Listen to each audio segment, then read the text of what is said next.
My cousin Lisa hosted a dinner party for her mother's boyfriend, and she had several people attend that dinner. Aunt Helen stayed after the party, helping clean up a little bit. And then Helen went home and then didn't hear from Lisa the next day or the next day, and was calling Lisa, and Lisa wasn't returning her calls, which is very unusual. And then it went on to Monday, and Helen still hadn't heard from her. And then she started becoming a little bit concerned. Then Helen received a phone call from Lisa's work, and they indicated that Lisa hadn't been in work for a couple of days. And Helen became alarmed because that was completely out of character for Lisa. So Aunt Helen drove over to Diamond Heights, and when Aunt Helen arrived at Lisa's condo, there was police tape surrounding the building. Neighbors had reported a foul odor coming from Lisa Valdez's unit. The manager noticed that the door was unlocked. He opened up the door and saw a body on the floor, basically right in front of where the door opens. And he quickly closed the door and called 911. The manager had stumbled into a murder scene. Lisa's body was on the floor at the foot of the bed. She was in a pretty advanced state of decomposition. There was such a significant amount of blood. It was plainly obvious that a violent struggle had taken place, that she had met a very violent death. The neighbor reported that at about 1:30 early Sunday morning, they heard a loud thumping sound above, which would have been Lisa's apartment. We knew that her mother had left around midnight, but the lack of forced entry into her apartment indicated that she had to have opened the door. There was no other explanation. We could tell that there was no robbery or burglary involved, since her purse and her belongings, money and jewelry and whatnot, were not taken. But on a closer investigation, detectives make an odd discovery. Part of Lisa's hair has been cut off.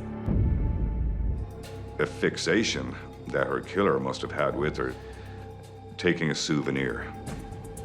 The people were terrified because it is a gated community. Someone can't just walk through the neighborhood and gain access to your dwelling. It was impossible. Detectives believe that Lisa was murdered in the early hours of Sunday, May 17th. And then on Monday, May 18th at 10 a.m., the housekeeper opened up the door and saw a body on the floor, naked. She heard the voice of a guy, and she thought she was interrupting an intimate moment with Lisa and another person. So she leaves, and then nobody finds Lisa until Wednesday. The toilet seat in Lisa's bathroom became a focus of my attention because it was left raised. It was inconsistent with a woman living alone. Inspector Schultes dusts the seat for fingerprints. All of Lisa's friends and family provided prints, and that allowed me then to compare them to the prints off the toilet seat. The fingerprints on the seat belonged to someone other than Lisa and her guests. Investigators believe they could belong to the killer. When the blood droplets on one of Lisa's pillows was examined by the crime lab, they were able to determine first that it was not Lisa's blood and that it was of an unknown male profile. My mom was the last to see her alive. She told me that Lisa had a date the next afternoon. We found out that Lisa was dating a person named Albert Cato, and she was going to have a date with him on Sunday, May 17th, 1998. But he canceled the date and said he was out to 3 o'clock in the morning with friends. Police bring Albert Cato in for an interview. As soon as he arrives, they notice a jagged cut on his hand. In a violent crime, We know that when someone is being stabbed repeatedly, that very often the person who's doing the stabbing cuts themselves in the act. And so the fact that he had a cut on his hand heightened the suspicion that he may have been involved in this crime. But on June 5th, they run tests on Cato's fingerprints and on his DNA. Neither matches samples found on the scene. Cato can't be the killer. Lisa received a couple of calls from unknown callers at the wee hours of Sunday morning, but there were a couple of strange messages left by the 19th caller. The 19th caller wants to know if Lisa is home on that fateful night. The weird voice messages were identified as coming from Albert Robinson, who turned out to be a friend of Lisa's, co-worker, and known her for a few years. A few days later, Lisa's family holds a memorial service in the chapel of her alma mater, Mills College. Also in attendance, none other than Albert Robinson, the man behind the odd-sounding voicemails. Albert Robinson presented a letter to the attendees that was very bizarre. He talked about his love for Lisa, that they were going to get married and they were going to raise a family. A very, very completely different take on their relationship than what Lisa shared with her friends and family. Lisa was absolutely not dating Albert. Albert was a person that had always struck me as odd. When a search warrant was served at his home, detectives found photos of Lisa all over his house.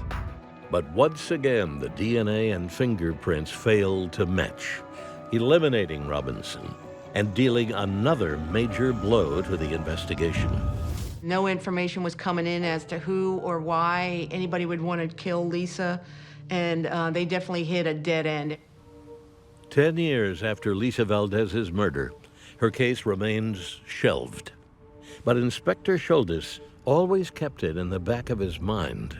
And then on September 2nd, 2011, I got a phone call from the state, the DNA laboratory, the CODIS laboratory. Here's the good news. You got the hit. It's all the markers. Every single peak is matching. After 10 long years sitting on ice, the case finally heats up. The DNA was in the database for all these years, and it finally matched to a person named Anthony Quinn Hughes. Ronan called me at 9 o'clock at night, and he said, Anthony Quinn Hughes' right middle finger was on that toilet seat. That was just icing on the cake, because now it's 2 pieces of key evidence. Detectives review Lisa's answering machine and find that Hughes had left a message after the murder. It was nondescript and nothing really unusual about it, except for the fact that he made it after she was already dead on May 18th. Did detectives make a crucial error by overlooking the message from Hughes?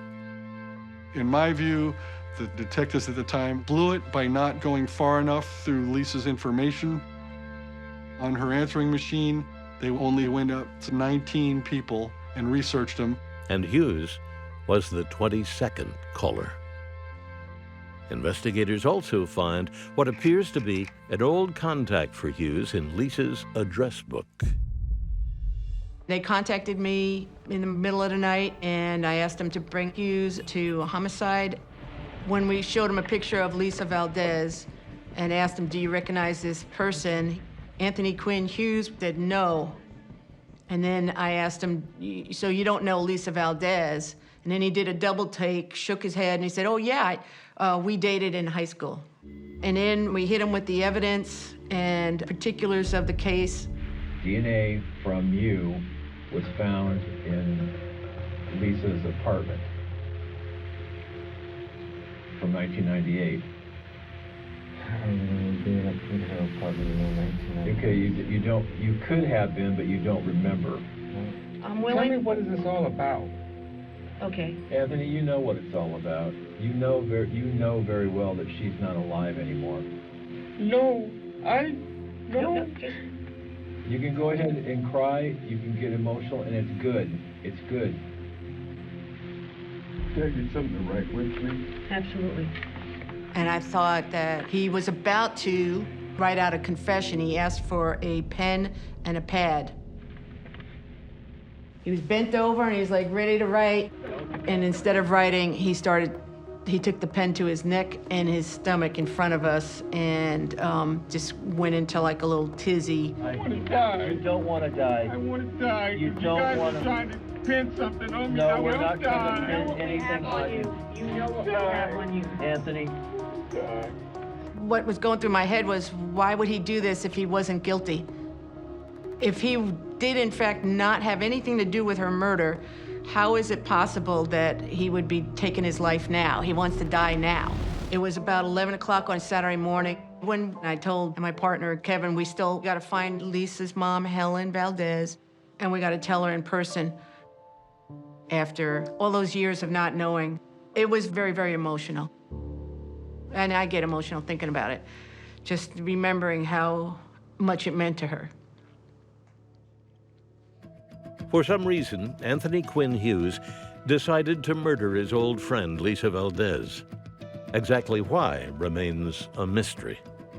During the early arraignments, Hughes walked in confident, haughty, arrogant, with attitude, right? And then during the trial, he was a very meek demeanor, hunched over, with a Bible in his hand and wearing a cross around his neck.